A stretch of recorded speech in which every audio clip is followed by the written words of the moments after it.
Excited to be able to engage both of you in this conversation. We are joined by Kevin Walker, who chaired the transition committee for BoardSource as it went through its search. And so we have a couple of questions that we are going to ask about the before, the during, and the after. And I encourage you to be thinking about your respective succession planning journeys as well, based on the insights that you get from this exchange. And so it would be stating the obvious to say that the social sector is in a state of transition. We know, like, the great resignation, air quotes, quiet quitting, thinking about pandemic realizations, and a lot of shifts that have been underway within our sector. From the Building Movement Project, nearly 1 in 3 executive leaders of color often or always felt that they lacked opportunities for advancement compared to fewer than 1 in 5 white EDs or CEOs. So when Monika just mentioned a body of research, some of that is from the Building Movement Project and other organizational partners.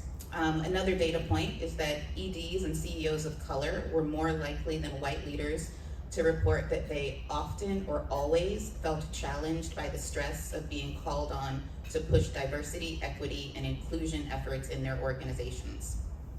And so you can see that there's different experiences based on the lived experiences of leaders that are stepping into these roles.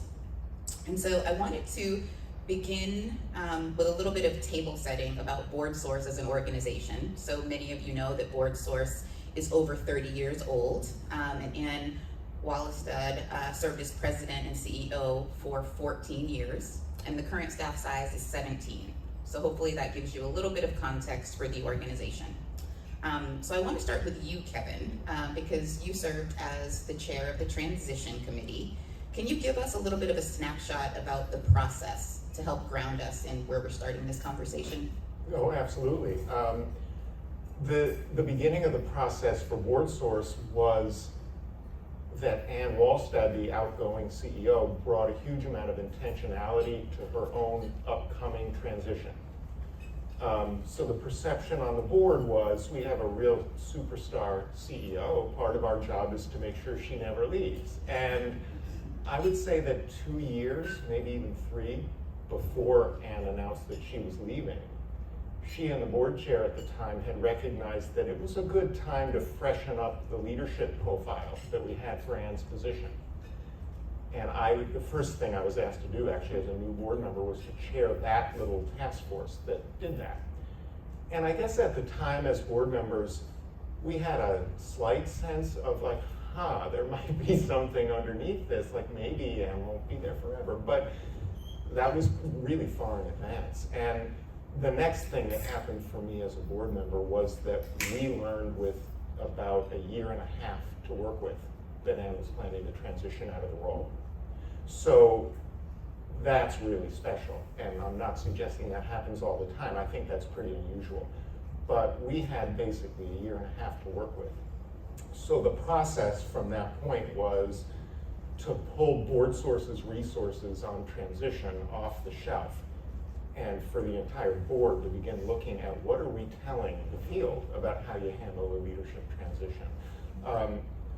We knew we needed to create a transition committee, and that is, in my experience anyway, that's BoardSource's language. Most people in the world call this a search committee.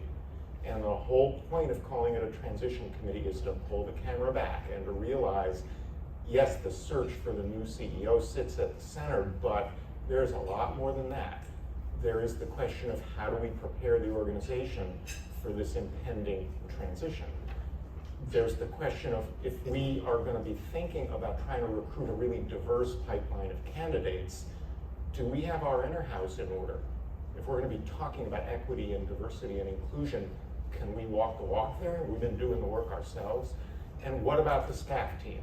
Are they supported and prepared for what is always kind of a seismic shift in an organization? So all of that occurs before the search is even launched, or at least that thinking begins. We pulled together a diverse, truly diverse but small transition committee, and I'll say more about that later, but that's absolutely critical. And then we, as rapidly as we could, we identified what search firm we wanted to use. And I can say more about that later. But making a good choice there in an efficient way that is centering values is critical. So then the process unfolded pretty smoothly, meaning we got really good help from that search firm. We got a really wonderful, robust, and very diverse set of candidates. And then, for reasons I can go into deeper later, we ended up identifying Monika as our preferred candidate, and we got to yes with her, which was by no means a given. So we had to put our best foot forward as a board and as a transition committee at every turn, and try to make sure our search partner was doing the same thing and representing us with integrity and skill in order to get to a good outcome. And then there's stuff that ensues, right? Transition doesn't end when we announce that we've got a new CEO, nor does it end on her first day. So I'll say more later, but we're shifting now into what is sort of the second year plus of the transition committee's role, and who sits around that committee table as it becomes about making sure Monika succeeds in the role and has the support she needs all around her. So that's the process as I experienced it, Makiyah. Wonderful, thank you. You gave us a lot to consider, and it sounds like the distinction between search committee and transition committee was very intentional. And now I want to turn to you, Monika, because all of those things that Kevin just said, you were like in the room where it was happening and experiencing it. And so after you became president and CEO after 6 months of kind of pretty much, yeah, being in that process, that experience. And I want to know what it was like for you. Since this isn't your first search experience, I'm really curious about maybe what the distinctions were between your BoardSource experience and perhaps other searches. And if you want to lift up anything that BoardSource did differently. Yeah, so this is my third search process in terms of positions that I landed in. I was a finalist in 3 national searches through this process as well. A couple things that I want to sort of uplift about BoardSource's process. The search firm was really intentional about supporting me. So there are some search firms that I worked with who were saying, fill out this chart, do this extra thing, prep in this particular way for this particular interview. The search firm we worked with was very different, said, how can we support you in showing up for your first conversation? They were just throughout the process very open in their communication with me when I wanted to know what was going on. But the things that were really different, I don't know if folks have done many search processes recently, but I had never gone through this. In the final round, every process I was a part of gives you all their internal documents, or a whole bunch of them, and says, come and run a board meeting for us on a really challenging issue. And so as a candidate, I prepared for hours and hours for some of these presentations. BoardSource compensated me for my time, recognizing that I am basically serving as a consultant. They may take some of the ideas, which is great. I'm also interviewing them, and my time means something. That was very different. The thing that was special and unique, and because we're talking about boards, it was so clear, and this was all on Zoom, which was new for all of us. You could tell the board really liked each other. They respected each other, the way they interacted, because a lot of times in search processes, the focus is on, is that the right person for us? We are always interviewing on the other side, and so I was really paying a lot of attention to the board dynamics, how they were interacting, how they were treating me in the question. And then the third thing I did was I sent everyone this report, the Building Movement Project report, and said, how are you preparing? Because I was going to be the first BIPOC leader in all of these searches. And BoardSource answered in the most, BoardSource way. We're preparing a new resource. Would you like to see it? Tools on how to avoid the glass cliff. And we're doing a webinar next week, and this is something we're really thinking about. So just that interaction in the interview process was very different. And then I can talk a little bit about just the way in which the offer had some unique things in it, a lot of the groundwork that was laid before I walked in the door. So Kevin alluded to the transition not just impacting you and the board, but also the rest of the staff that are at BoardSource. Can you talk a little bit about what the interactions were with other staff members outside of the board? Yeah, so this was really important. Thank you for lifting that up. I had a chance to interview with the senior leadership team and a candid conversation with Anne.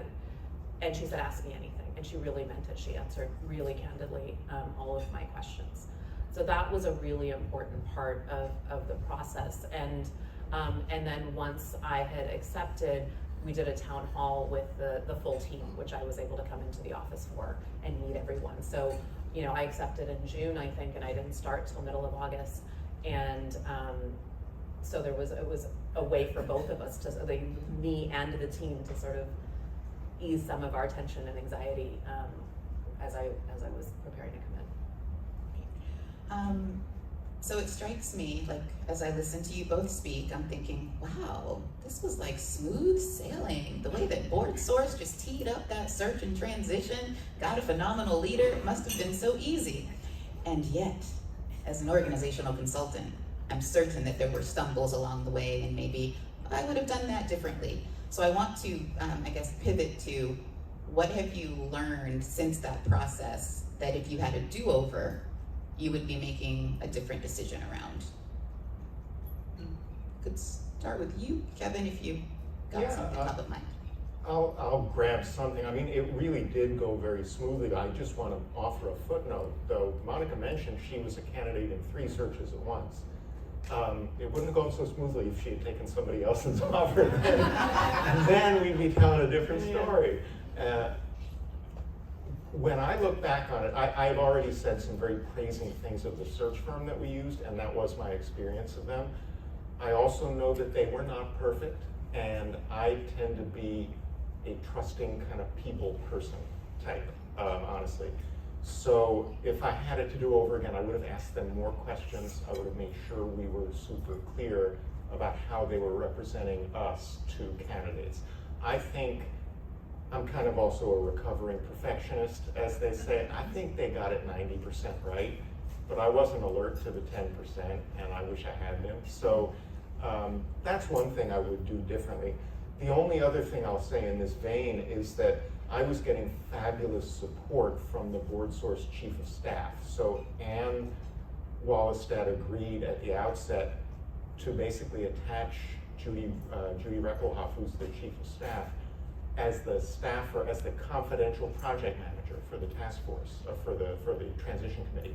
That was huge, because Judy's fantastic. And because she was there helping me, I didn't forget something I would have otherwise, which is clear and frequent communication from the transition committee to the senior leadership team at BoardSource, and when appropriate, to the entire BoardSource staff. We did that. I mean, Andy, who's a member of that senior leadership team, could tell you how it looked from his side. From my perspective, we did that consistently and effectively, and it wasn't because I was always chairing so well. It was because Judy made sure I didn't forget it. So that's one thing that I would have gotten wrong, but for all the support, I think. So let me ask you one follow-up before shifting to Monika. I imagine that chairing a committee of this magnitude, like you have an outgoing president who's been there for 14 years, like this is a big shift. I'm curious about your lessons learned, maybe as an individual leader, perhaps for folks in the audience thinking about how they're working with their boards and creating the conditions for board members to do their best work. If there's anything that you learned through this chairing process. Yeah, I guess that there are a few things. Well, this is an interesting conversation to have with a group of CEOs and EDs who are on a retreat, because like, why is this interesting to you? One would imagine it might be because you're thinking about your own transition someday. And that's what happened to me. I found myself watching the way Anne and Julia Wilson, our board chair, handled this, and just endlessly making notes. And I still feel, I'm 58 years old, I'm not gonna be in this job forever. And I find myself thinking, I wanna do it as well as BoardSource did it, because Anne just gave us a gift. And it wasn't just all the time. Her engagement in the process was spot on the whole time. We got into this rhythm where she would join the transition committee meetings at the outset for items that specifically related to transition, like staff well-being, like thinking ahead about how we're gonna roll this news out to our network, etc. And then we'd say goodbye, she would leave the call or the Zoom, and we'd continue on things that were more about search. So I learned just from watching that. I mean, that is such highly functional organizational dynamics, and I aspire to be that way when my time comes, is what I would say. I think there was maybe one other thing, Makiyah, that just sparked for me as something I learned. Now I lost it. I'll mention it if it comes back later, if the train returns to the station. Right on. All right, so same questions for you, Monika. I'm curious about what you would have wanted to do differently, or for BoardSource to have, or the search firm to have done differently in your experience, and then individually, if there are any kind of epiphanies from this process. Yeah. So I think, to Kevin's point, there were certain points of disconnect between what I now know, what the search firm was telling me, and what I now know the board was thinking, or what their values were. And so there were just some specific things, and I think the way and again, because of the journey we're on this year, I'm really thinking about what are the tools that we're going to provide. And so when I think about, well, the board hires the search firm, they can paint the roadmap and say, we are going to have the initial offer conversation, or we're going to script it for you. We want to know, are you, for example, going to do off-list references? If you're going to do that, that's a really complicated thing, particularly for women of color to know. And whether there's a process on the back end of that, of being able to respond, and what are the ramifications. So really being intentional. I'm not even sure if you knew that there were off-list, my references were being asked for off-list references. So they're just things that, and they can be oversights. I mean, the search firms are doing a lot, and it may have been that they had an oversight on some of these issues, but I think really thinking about the points where the board would have said, this is a really important issue for us from an equity standpoint, which was what was guiding this whole process. And I think overall, I think there's a lot of, for me individually, it's exhausting to be on and being checked out and being judged, which is the nature of the process, for 6 months in 3 different groups of people, and showing up in different ways and being prepared in different ways. And it can be triggering at different times, so I think that's the nature of the process. I also think there are a lot of lessons for just that I know from having been the first BIPOC leader in other organizations, to knock on that door and ask that question. Do you have an internal candidate? Do you have a plan with the staff? How long have you been working on laying the foundation for a new leader, and particularly a leader of color? What has been your DEI, RJ journey? I will say they're just really invaluable things that BoardSource did at the staff level to prepare for my arrival, that were unlike anything else. And I just want to, also note that it was the most healing thing to be part of a process that was so intentional, and really I felt valued in, and also heartbreaking that was such a rare experience to have it happen in the way that it happened. Your reference to, the equity lens or equity issues in some of the processes and actions of the search firm, maybe being misaligned with the values of BoardSource and the board, makes me think about purpose-driven board leadership and our conversations yesterday about those 4 principles. And I'm curious, Kevin, what were the prerequisites? And maybe it is connected to purpose-driven board leadership and the equity mindset and thinking about respect for the ecosystem, et cetera. But I'm curious about what the prerequisites were for the board to be able to create that kind of experience that Monika had. Yeah, I think one of the things that made that possible was that the board had been doing its own work around justice, equity, diversity, and inclusion for several years. And there was a board meeting when I was still new to the board, and I think Keith is my classmate. And we were new to the board when we had a board meeting in BoardSource's DC offices that happened to fall on Juneteenth. And the board chair at the time made sure we began the meeting with at least a half an hour of conversation, learning, sharing, and reflection on that momentous day and what it means. And I remember thinking, oh, this is cool. This organization's really, this is really good. I'm in the right place. And I learned later that there had been pushback within the board. Pushback to the chair and probably to Anne about like, why did we spend board time on that is what I think the pushback was. This may have just been one individual. I actually never dug deeper to find out, and there was change coming within the board, so I'm pretty sure whoever pushed back is no longer there, just naturally.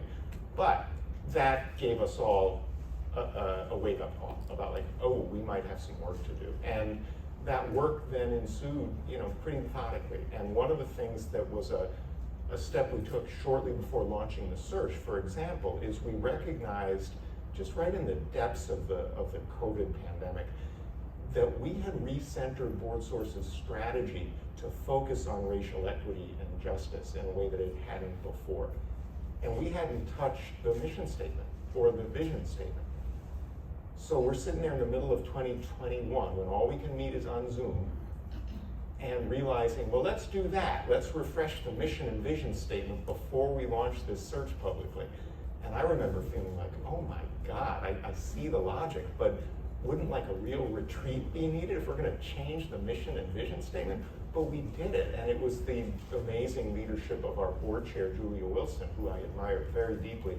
Julia led us through this over Zoom, and the staff did an analogous process that Anne led them through, also remotely.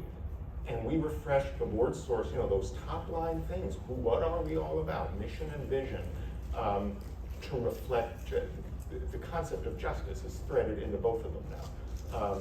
So, for some folks that might be, oh yeah, that's just words. That's good, but it's not that important. But for us, it felt like, no, this is important because all of these diverse candidates we're going to try to source are going to start there. Like, what do these people say they're here for? So that was a prerequisite. And just to end on what you were saying, the frame about purpose-driven board leadership, I do think the board brought to the whole thing a sense of respecting the ecosystem and putting purpose before organization, meaning asking the question, what does the sector need of BoardSource? Not what do we do to make sure BoardSource stays successful. We knew we had a good thing going. Long-serving, great CEO, good balance sheet, and had gotten us out of an onerous lease that was like this albatross. There were a lot of things heading us in the right direction. So we were able to say, not how do we make sure we hire somebody who we know can do exactly this same thing. We took the view of what does the sector and the society need from this unique organization? And the answer was something different, right? Our own data tells us that boards are woefully non-diverse, and nobody seems to be doing anything about it. Well, that was a good overstatement. But I do have, as a longtime advocate for board diversity and a doer in that space, my view is if you're serious, then do it. Intentionality is the key. Of course you can say what all the barriers are, but do it. And I know this is just me being a little peevish, but we just realized that what we think the sector needs from BoardSource is fresh leadership on turning this whole thing on its head so that organizations in this country are able to say, our board is reflective of the community we serve, and it turbocharges this organization. Like all of you, I hang around with a lot of CEOs and EDs, and so often it's the opposite conversation. The board's the barrier, the board is the burden, blah, blah, blah. It's the world we all live in. So we just felt like we need something different, and so that shaped the search. Because we had some candidates who were coming from what you might call obvious channels, like folks who had led nonprofit associations at a statewide level, for example, and who were BoardSource groupies, and there are tons of them around the country. Those are appealing candidates, but we had at least one member of the transition committee who just kept saying, I'm really nervous about that. I don't think that's what we want. We want something different. I'm not sure what that something different is, but we need to look broader. We need to look for change, if change is what we want. So, if you had to put what Monika's spent her career doing on a tiny slip of paper, you would say human rights law, civil justice, not like nonprofit infrastructure, right? That's the kind of person we were looking for. So you just got to be serious and intentional and then do it. All of that was prerequisite to us ending up where we got to. Sorry, Makiyah, Awesome. long answer. You're perfect. I was about to pivot to Monika. Excellent. Because you've talked about change and that the board was intentional in saying we are charting a new course, building on like the legacy and the impact that we have in the sector. It's going to look different, it's going to be different. And I'm sensitive to, I think, the difference and what staff are feeling in this point of transition. And so I'm curious, 3 months in as of today, Monika. Thank you for recognizing my anniversary. Happy anniversary. I am wondering how you are, addressing, preparing for, like holding the staff through this maybe not holding, nurturing the staff through this transition, etc. Yeah, so one just to lay the foundation, BoardSource's senior leadership team did 9 months of group coaching before I walked in the door. They understood institution before silo. They understood how they deal with conflict, how they make decisions, what roles they play. They're not just their job description, but what sort of soft roles they play. Who's the cheerleader? Who's the naysayer? Who's the, I need to know every last detail before we make a decision. Not saying that those are exactly what is around our table, but those types of things. That's a game changer when you walk in as a new CEO. So thinking about how do you make this transition succeed, and how do you prepare the senior leadership team to lose someone that they love and are close to and who's been an incredible leader. And that is a really hard transition, recognizing that there's grief in that and letting there be space for the grief of that loss. And oh my gosh, what are we gonna do? Because there could be a gap between the two CEOs, which we did have for a short period of time. So there was a lot of that preparation done, and there was a lot of communication with the staff. We just, and we've continued that. So we just had a staff retreat last week. We did a survey ahead of time. Again, what worked in the transition, what didn't? What do you need through this year? Because transition is at least a 2 to 3 year process. What is the senior leadership team? What were their takeaways? What do we need to be talking about? Board, we had that conversation. What Kevin shared. So there's been a lot of conversation, and I am saying now, change is the goal, which one of our board members says all the time, and I'm so grateful for. Change is very hard. It is very messy, and we're getting into it. And I said, my honeymoon period's gonna last for 3 months, maybe less. So, a few weeks ago, I started saying, we're making changes. This is gonna be hard. So we're keeping that in mind. The staff has asked for specific ways of communication, ways that we're sharing information out. What is not changing is important. What is the business that's not changing? And to try to be as open about where we are. So lots of little things that we're thinking about, office hours with the senior leadership team, once a month where you can drop in and ask anything, some virtual for those who don't want to do it in person and some in person. How we structure our staff meetings and pay attention to those things, as well as thinking about bringing in some change management training for the team. So there are a lot of things percolating on the staff side. I'm excited as I think about, you've both alluded to some of the learnings and how to be, like a force multiplier in some ways for the social sector, but I thank you in advance for your generosity in sharing the lessons learned and toolkits and kind of reflections on this process. So organizations are complicated. They include people. And you mentioned the search firm being a critical partner in this work, and I'm interested in hearing maybe what questions you asked, or how do you know what to ask in order to get the right search firm for the process, since they are such a critical building block? I'll give my version, and I'd love to hear Monika's version. First of all, it's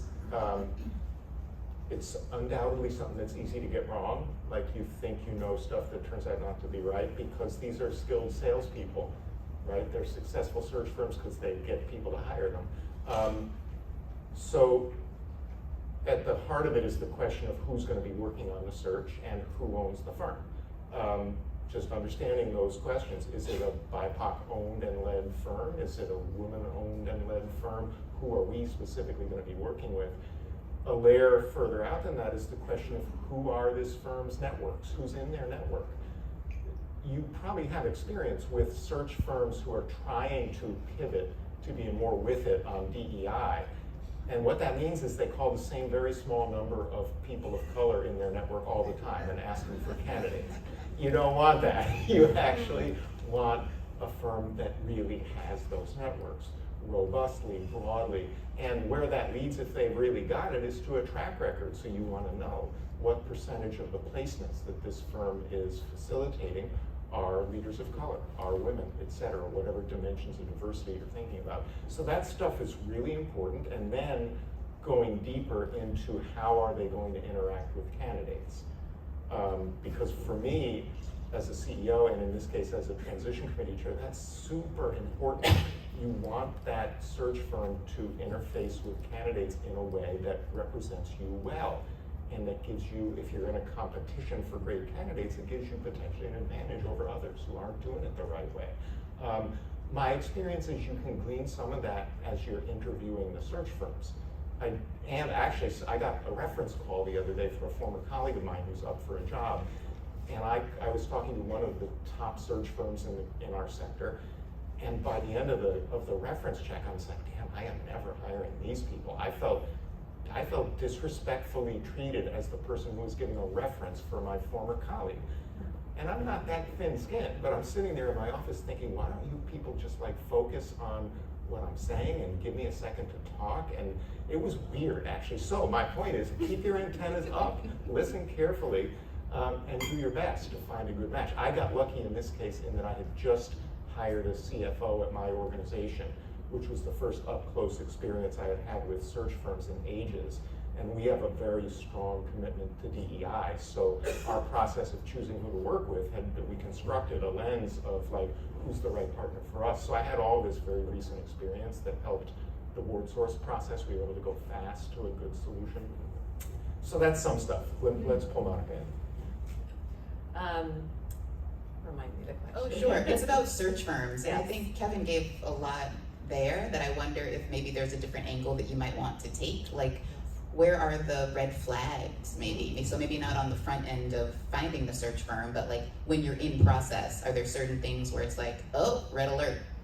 So yes, and I will say just to as Kevin was talking, asking all the right questions and then asking other folks in the community. So I've gotten calls because I've just gone through this from other organizations, and I say, do not hire them, and consider these two, and here are the pros and cons of these other ones. So things to be looking for, similar to the shift in philanthropy to trust-based philanthropy, how much burden are you putting on the candidate?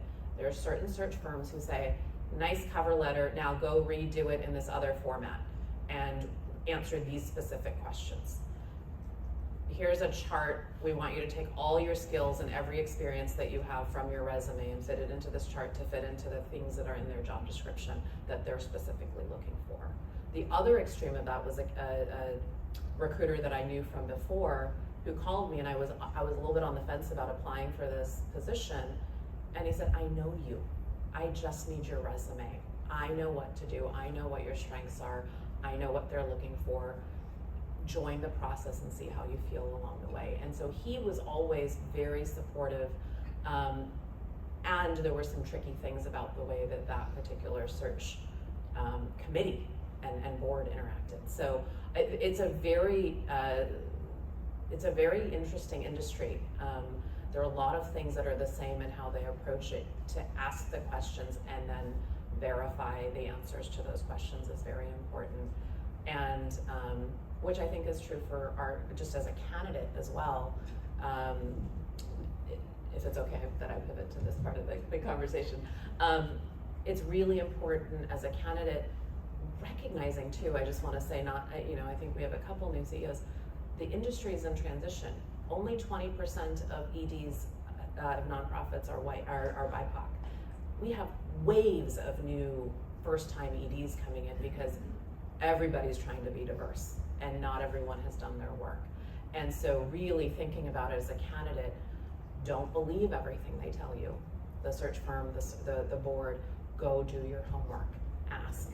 And I knew that, and there were still instances where I was lied to.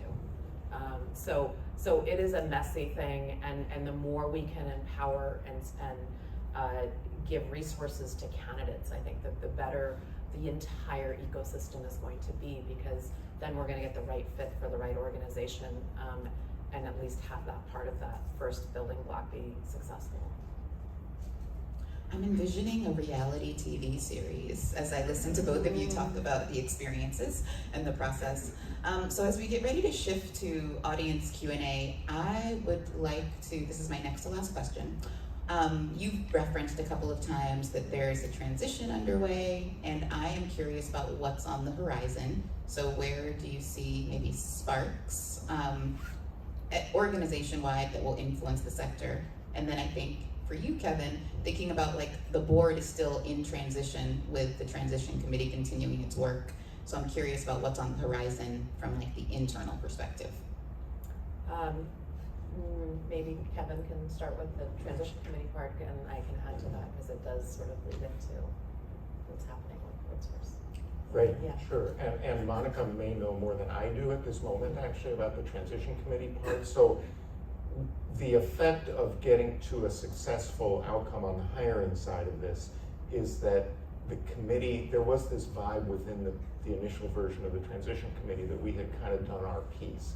And I felt that, I mean, I always say yes to opportunities to serve if I can, I really do, but I was kind of hoping, like, I'm not gonna chair this like for another year, am I? Like, we did it, we got Monika. And so what we've decided is to continue the transition committee under fresh leadership. So the vice chair of our board, who will become chair before long, has agreed to chair it going forward.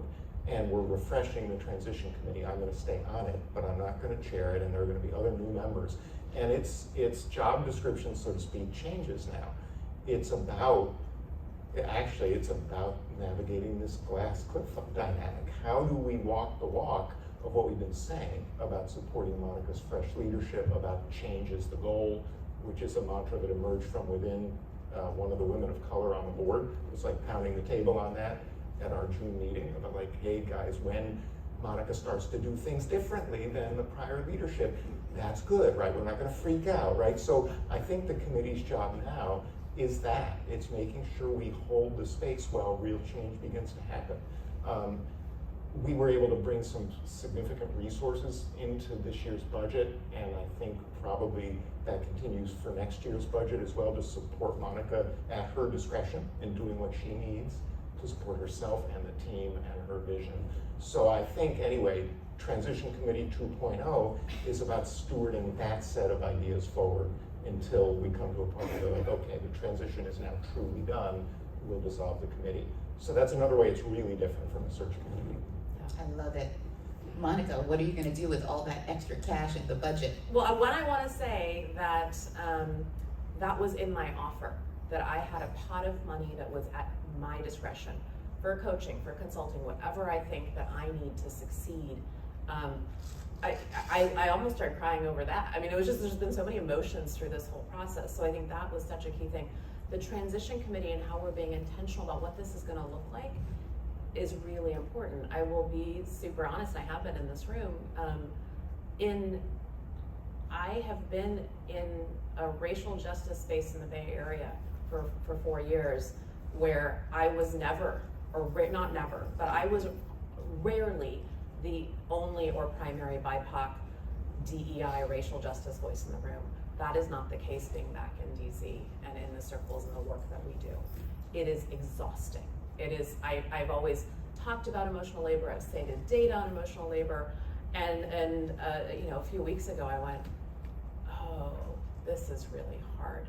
And because of who sits around our board table, because of who our chair and our transition committee chair, I'm having those conversations and saying, you know, I called my board chair one day and I said, I'm not actually okay today, right? Like, we had a check-in and I said, I don't think I can do the things that we were gonna do. And instead we talked about transition committee, and when we had a call with our soon-to-be chair of our transition committee, and our chair, and he said, well, it sounds like what you need is for us to be shoulder to shoulder with you through this year. And I thought, wow, that's possible. And so I think as we're thinking about transition committees, we're gonna co-create it. There's some good practices that will come out of it, but we also want a lot of flexibility for where an organization is in its journey, where a leader is in their journey, and where who the stakeholders are and what the things are that you're facing. And so I think it's really, really important, and what our intention and what we're going to try to do. Some of the sparks might be tears. We are talking a lot, and at the Andy can chime in maybe in the later. But as a senior leadership team, we are saying where there is hardship and pain for us, and I've said this before, we're going to slow down. And we're gonna pick it apart, and it's gonna be really uncomfortable and hard, but that's where the tools are that we need for the sector. It's in the hard moments.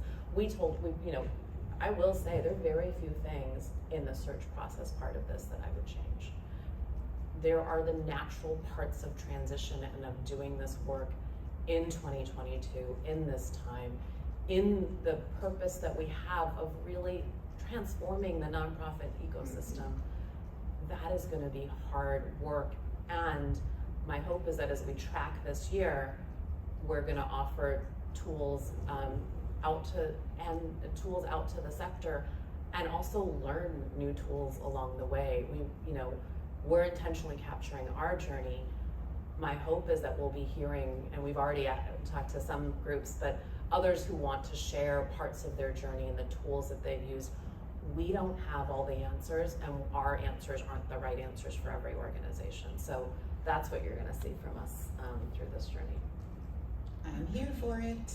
I just want to double tap on your point about the power of pause and taking time to take stock of where the organization is and where the, I guess, maybe tensions might be that you want to resolve in order to move forward. All right, well, that concludes our recorded segment. Thank you so much.